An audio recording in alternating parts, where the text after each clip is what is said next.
பெரியவர்களே, தாய்மார்களே, குழந்தைகளே, நாம இன்னைக்கு ஆளுக்கு ஒரு வேலை என்னும் கதையை பொம்மலாட்டமாக பார்க்க போறோம். இந்த பையன் தான் நம்ம கதாநாயகன். இவன் ஒழுங்கா பள்ளிக்கூடம் போகாம ஊரை சுத்திக்கிட்டு வருவான். அவங்க அம்மா எவ்வளவு சொல்லியும் அவன் கேட்கல. புண்ணுக்கு மருந்து பட முடியும், புடிவாதத்துக்கு மருந்து பட முடியுமா? அவனோட புடிவாதத்தை யாராலையும் மாத்த முடியல. ஒரு நாள் அவங்க அப்பா கூப்பிடுறாரு.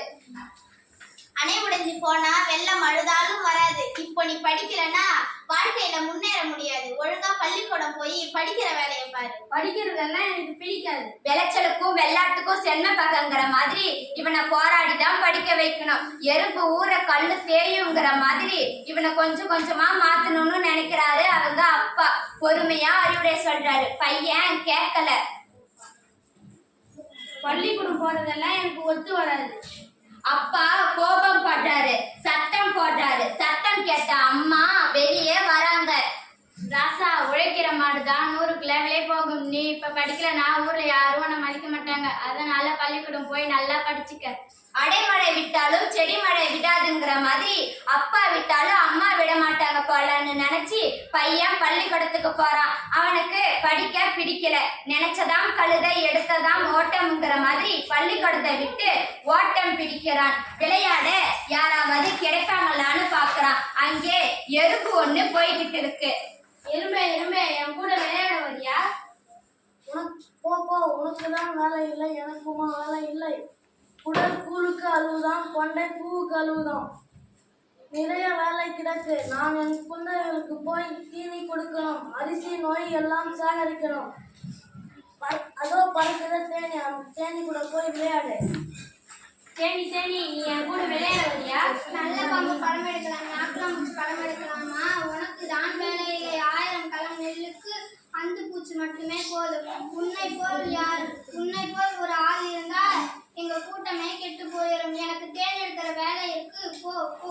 உங்க கூட்டத்துல 1000 தேனி இருக்கு. நீ ஒரு ஆள் தேன் எடுக்கலாம், என்ன குறைஞ்சா போயிடும்? ஆள் கூடனா பாம்பு சாகுமா? கையை ஊனித்தான் காரணம் போட முடியுமா? பூவேலி எல்லாம் குறுகி மூடுறதுக்குள்ள நான் தேன் எடுக்க போகணும். தேனியும் போயிடுது.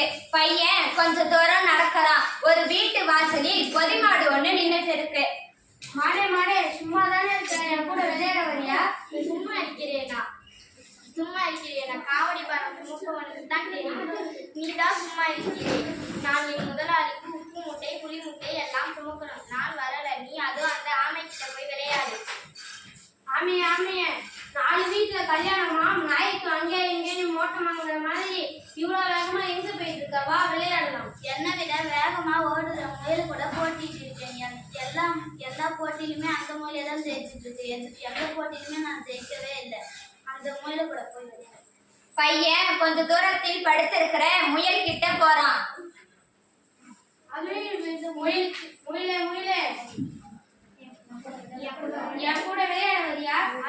இந்த முதலிக்கு அதுவே சொர்க்கம் என்று சொல்கிற மாதிரி நிழலில் படுத்து தூங்கிறதால போன தடவை ஆமையிடம் தோத்து போய்விட்டேன். இந்த தடவையாவது முந்தி ஆகணும். அதனால நான் வேகமாக ஓடணும். நீ வேணா அதுவும் அங்க இருக்கிற குட்டிச்செருக்கு விளையாடு. அந்த பையன் கார்த்திகை மாசம் திரைய கண்ட மாதிரி அந்த குட்டி சுவர் மேலே குதிச்சு விளையாடுறான். அது ரொம்ப பழைய சுவர். மழையில வேற நல்லா ஊறி இருக்கு. அதுல இருக்கிற எறும்பு பூச்சி எல்லாம் வருது.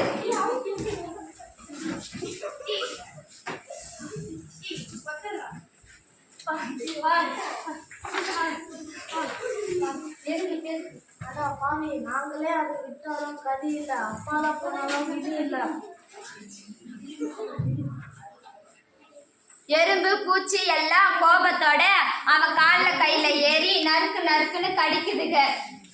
அல்லுருவம் பக்கத்துல இருந்தாலும் கில்லருவம் பக்கத்துல இருக்க கூடாதுன்னு பையன் வலி பொறுக்காம வீட்டுக்கு ஓடுறான். பெருசாலி அமாவாசை இருட்டில் பெருசாலிக்கு போட இடம் எல்லாம் வழிதான்ங்கிற மாதிரி பையன் வீட்டுக்கு போறான்.